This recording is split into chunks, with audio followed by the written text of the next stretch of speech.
How's it going, everyone? Laughing here, and I also have a special guest. We got SunnBunn with us today.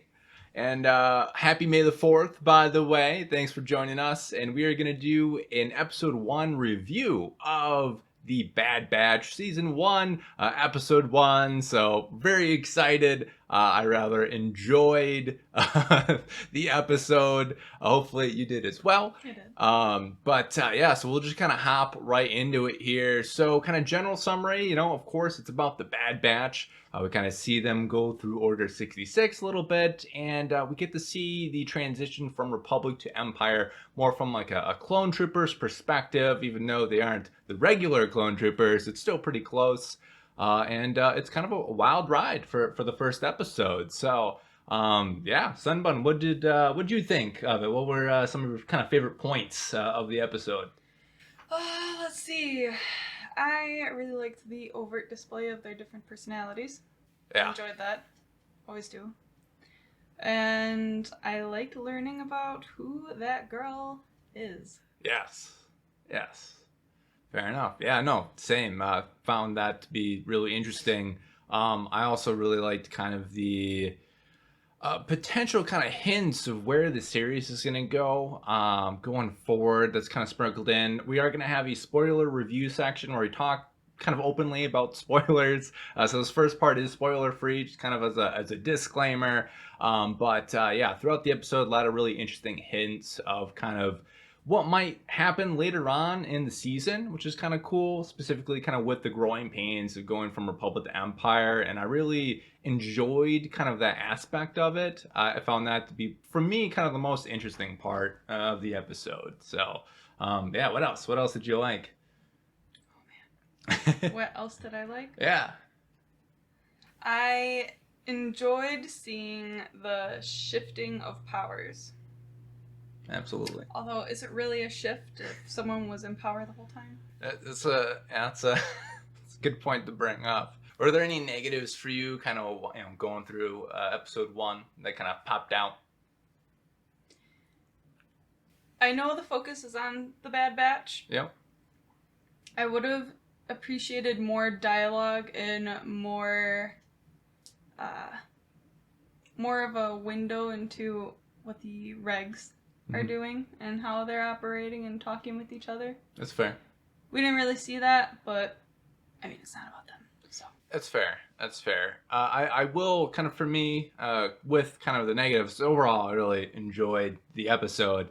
But one thing that I wish they'd kind of let go of a little bit is the inhibitor chips. So not to get into too much spoiler territory, but if you watched season 7 of the Clone Wars, there's inhibitor chips in all the regular clones.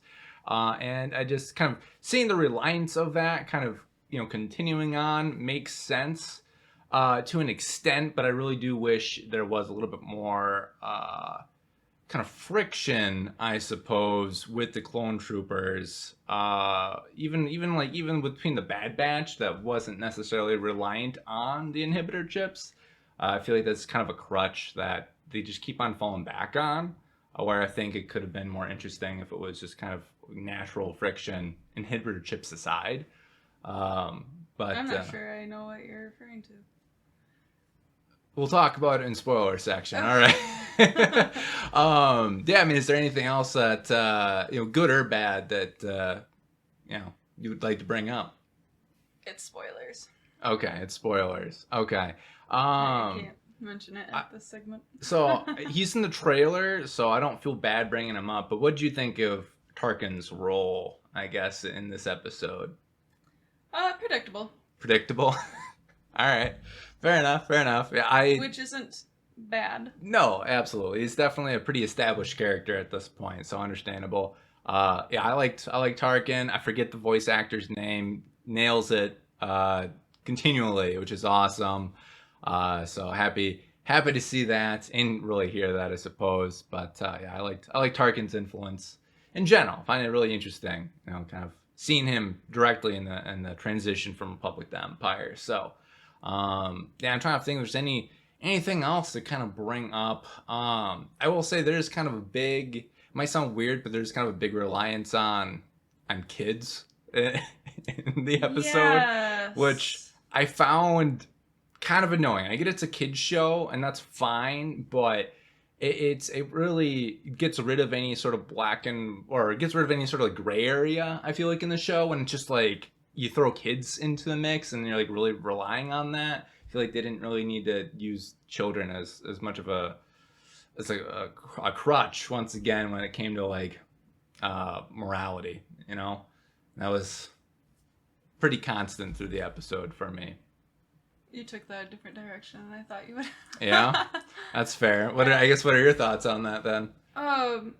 There is a lot of focus on kids in the dialogue, like talking about kids specifically. Like, Okay. Crosshair was, I think he said like 2 or 3 times that like kids are Hunter's weakness. Oh, okay. So I was like, all right, like this is the 2nd or 3rd time they mentioned this. He's gonna be a dad? I don't know. Where are they going with this? Yeah. Why are you saying it again? Yeah. Okay, that's fair. I get it. All right. Fair enough. I don't know, I guess before we hop on reviews, anything else, or personal scores for the episode, anything else you want to bring up, positive or negative for you? I liked the fight scenes that we got. Yeah, fight scenes are really good. The different battles and such. Mm-hmm. The destruction of the droids was a bit gratuitous. Yeah. Which, as an adult, I don't mind. Okay. But from a kid's point of view, there was some disturbing things happening. Okay. You want to throw an example in there? Sure. It's right away in the beginning. Okay. Wrecker is carrying around a droid over his shoulder, and then he takes the droid's head and like rips out the spinal column.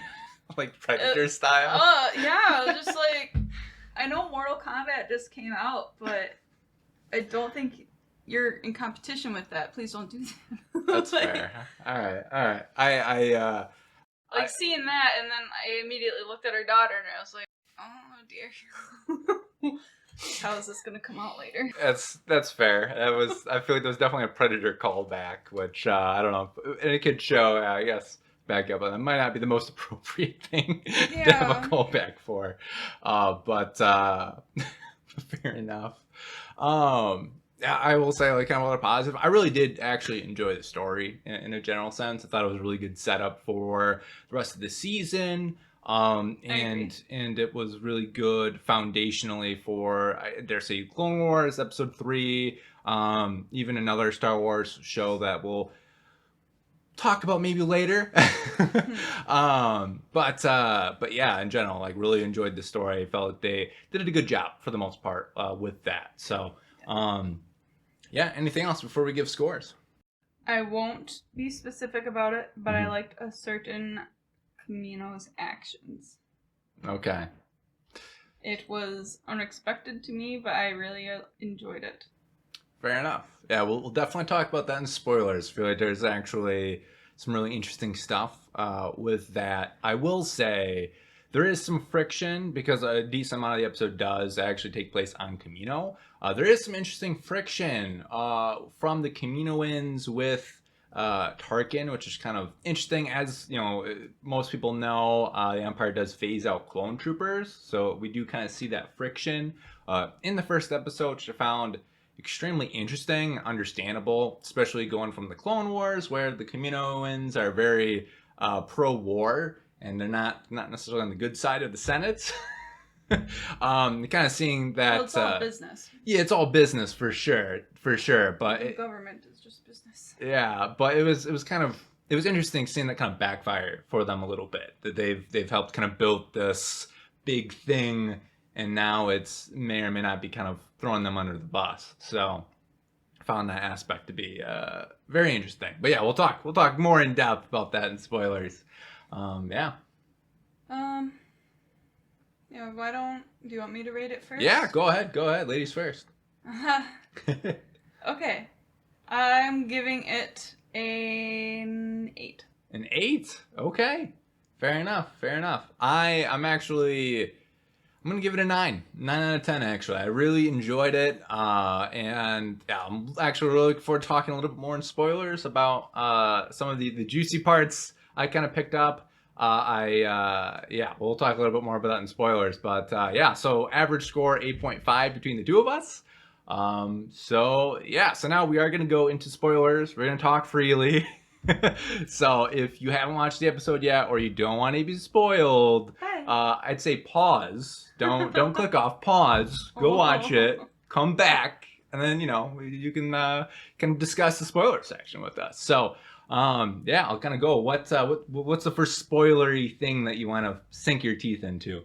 Let's go chronologically, I Okay. guess. Okay. Kanan. Yes, we see him. That was a pleasant surprise, to be sure. Yes, I feel like the voice actor maybe shouldn't sound so manly. I'm pretty sure that was still Freddie Prinze Jr. I'm pretty sure. I could be wrong. Like, maybe a couple voice breaks would have been appropriate. Because I was a little body. Yeah, no, that's fair. That was a big man's voice coming from his body. He looks like and grows to later. It's like, yeah, his voice wouldn't sound like that yet, though. It broke the illusion a little bit. It did. Right. I was just like, what's happening? That's fair. Yeah, I was really excited to kind of see that, because we saw Deepa Balaba, pretty sure is how you say her name, and Kanan, or Caleb Doom.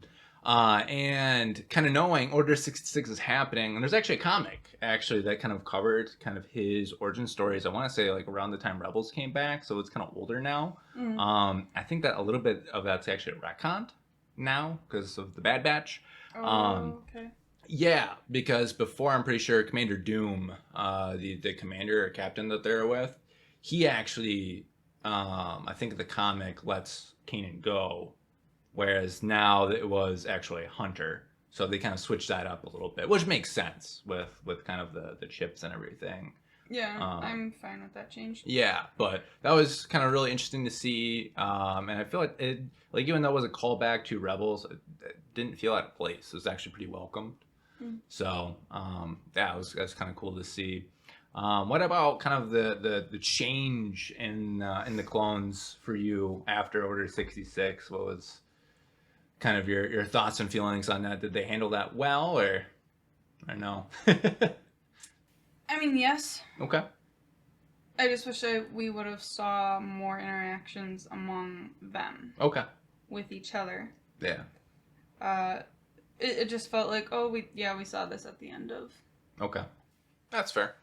That's Rebels. Definitely fair. And Crosshair. Mm-hmm. I thought they handled that well, because he wasn't as, like, intense about it, but he was still very serious and focused, which is him. Yeah. So. Yeah, kind of come right out of it with Crosshair. I mean, if you've seen the leaks or you've watched it, Crosshair does betray them ultimately. How did you feel about the inevitable, I guess, kind of betrayal between Crosshair and the rest of the squad? Did it handle it well for you, or no?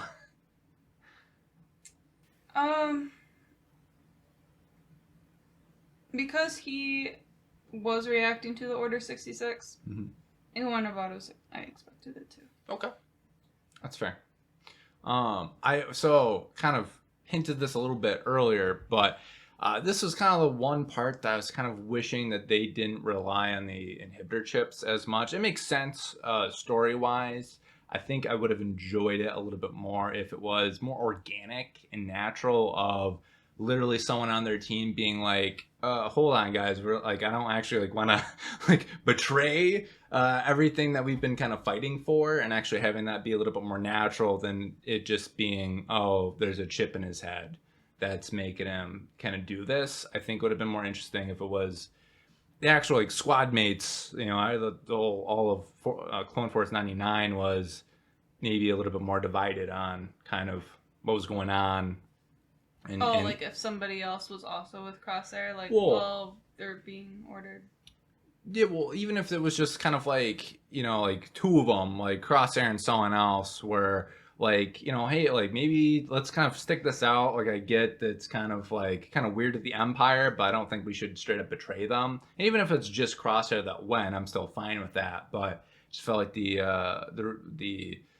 needing to constantly use the inhibitor chips to have them kind of split up. Like I said, I just wish it was more of a natural thing of like, he just fundamentally thinks of like things should be one way, and I guess the rest of the team feels like it should be another. That's just kind of my feelings on that. Okay. Yeah. Does that make sense? Yeah. Okay. I guess along with that, I was a bit confused why Crosshair was the one. And not... Is it Echo? Yeah. They do talk about that a little bit, because he got his head super messed with on Skako Minor, I want to say. Yes, but if he's more machine... Yeah. More computer... Yeah. How did that get missed? I think it was just the inhibitor chip in his head, rather, that got kind of messed up, but beyond that, like... his normal self. I think that the chip maybe got bombed or something like that when they were, messing with his head. I don't know. For me, it would have made more sense if he was the one. Okay. That went on Order 66 rather than Crosshair, but... Yeah. I mean, Crosshair was always more serious and...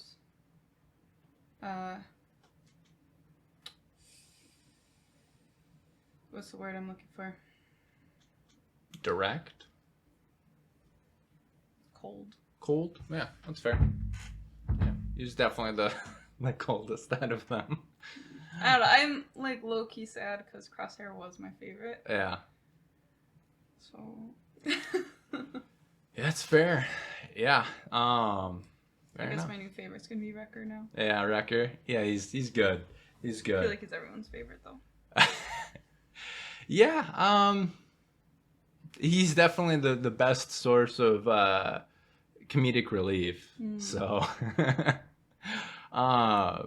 so I guess let's talk about the Kaminoans, if that's okay, if we kind of move on.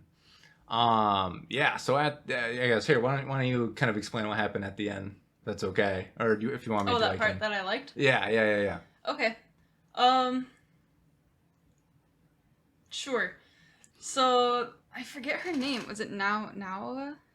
Names don't matter. Okay. They're Kaminoans.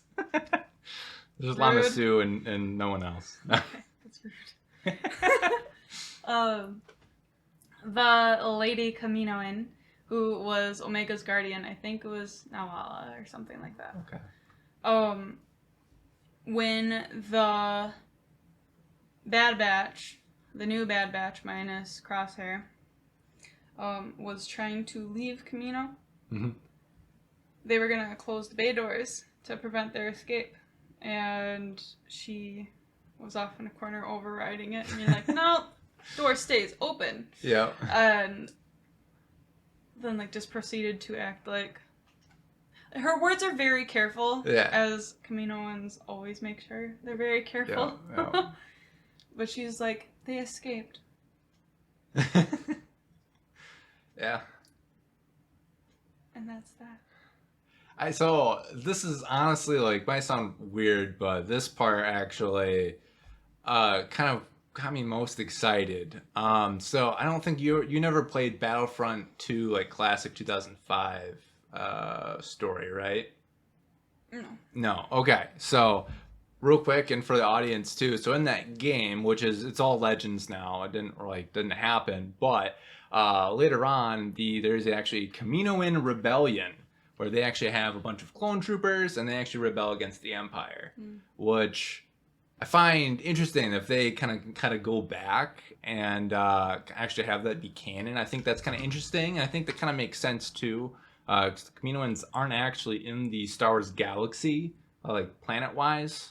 They're actually a little bit outside of it, in a different cluster, if I'm remembering my Star Wars geography well. And they're not a really big fan of being underneath the boot of really anyone. I think the Empire is included on that. So Well, they're angry. Their yeah. money cash cow Yeah. is being Yep. Yeah. So it would just wouldn't, like, I don't know, if they have the Clone Rebellion, I would really dig that, because Boba Fett also pops up too.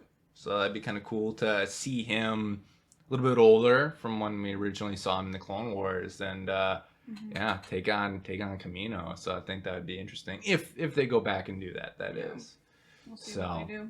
yeah, absolutely. And if the Bad Batch has a part in that as well, I think that would be that'd be interesting. So we'll kind of see. It's kind of that's definitely further in the future. I don't think that'd be a season 1 thing. It'd probably be like a season 2 or 3, if they even get that far with the Bad Batch.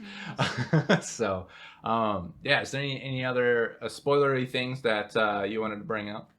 I liked the contractual talk between Tarkin and the Prime Minister of Camino. Yeah. The Caminoans are like, well, the contract states that we continue production of these. And then Tarkin's like, that contract says Republic. The Republic is gone. Yeah. Yeah. And, like, I feel like the Caminoans should have seen this coming. I mean, they were dealing with underhanded, sneaky people. Yeah.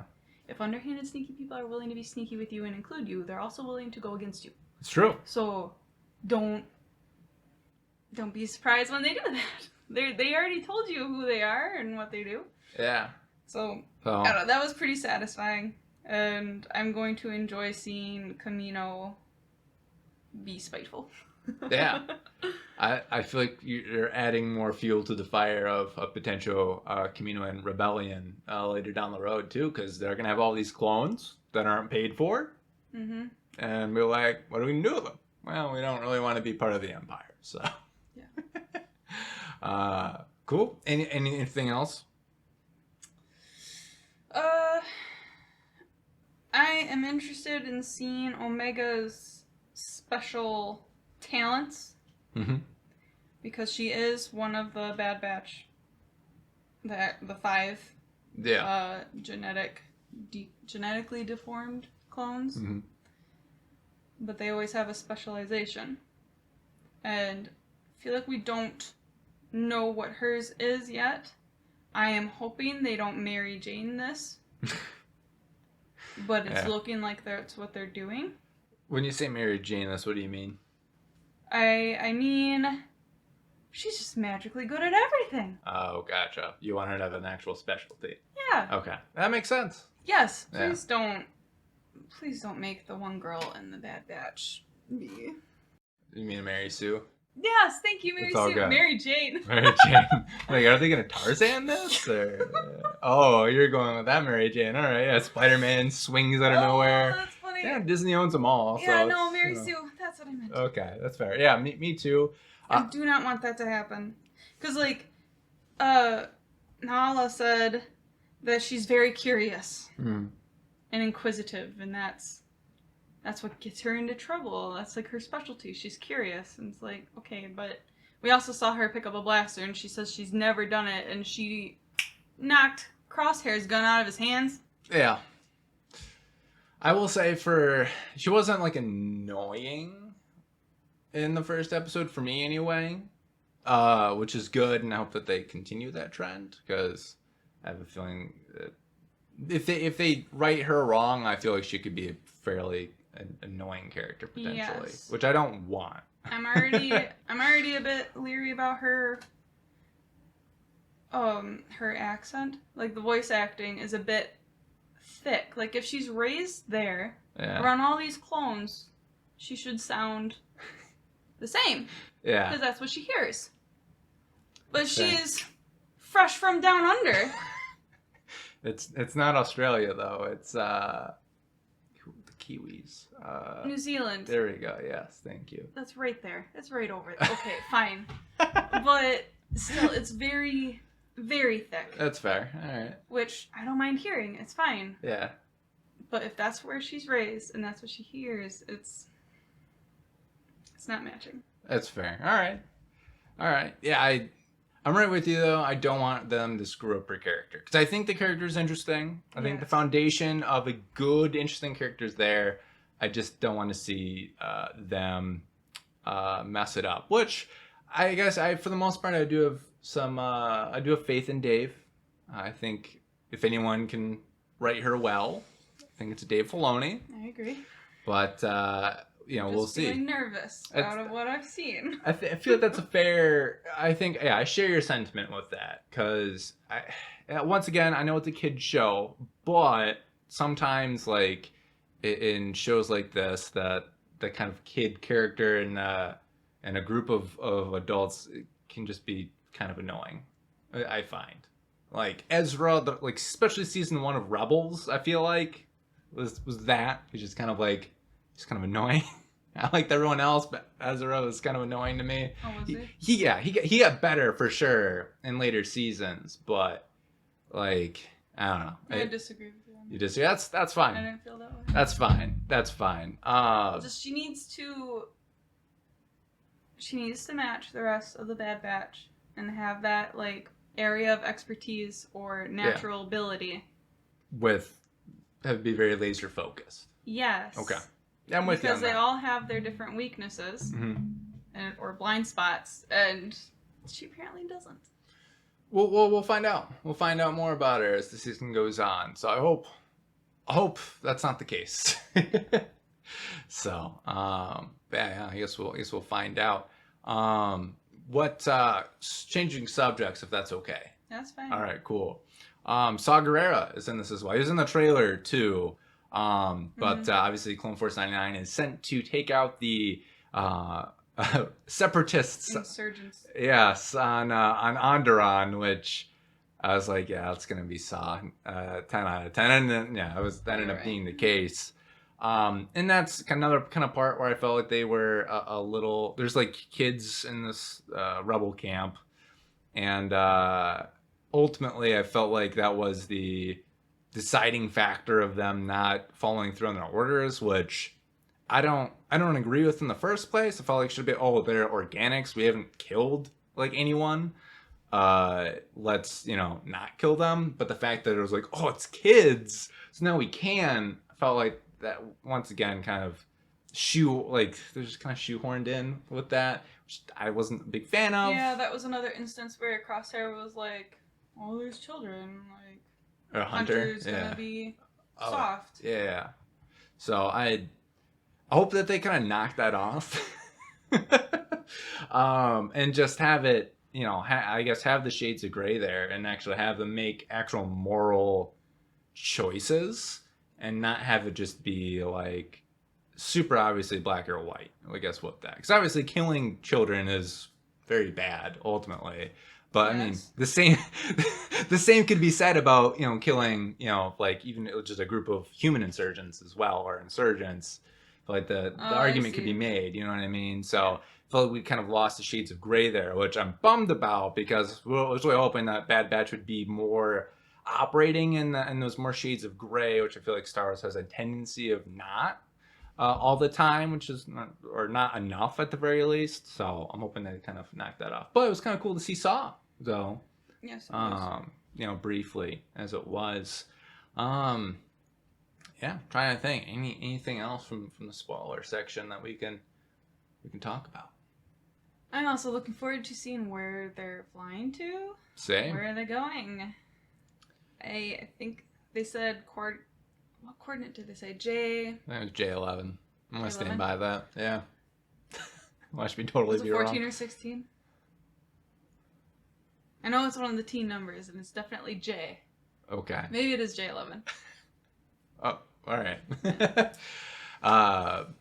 Any hypotheses, if you will? Let's see. They said they're visiting an old friend. Yeah. That could be Rex.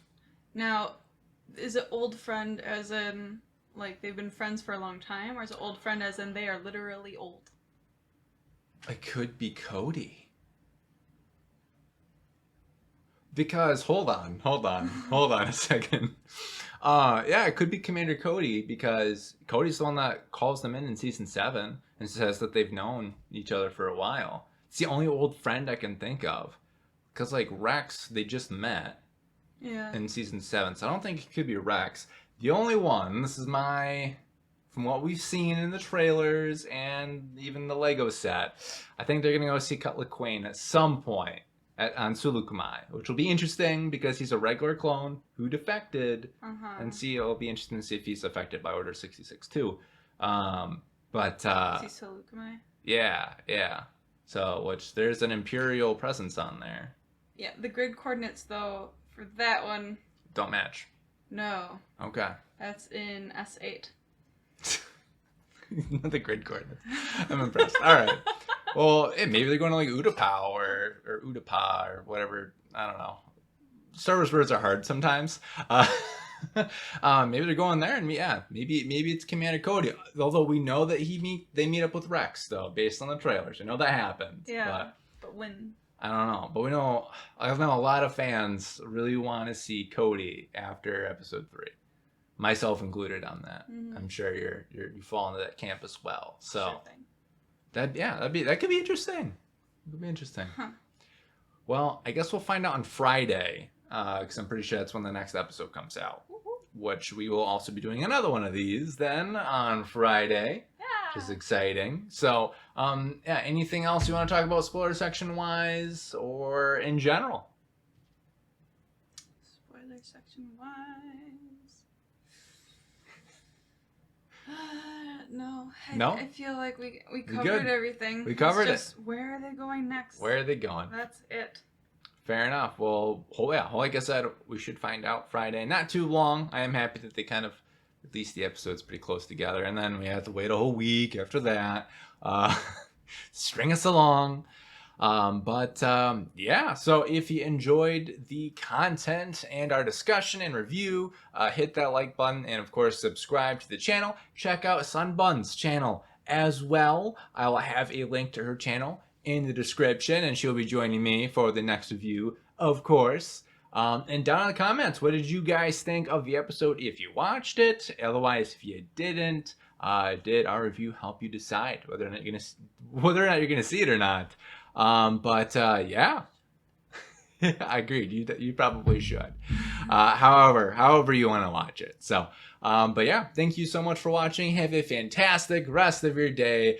Take care of yourself. And as always, in general, just take care.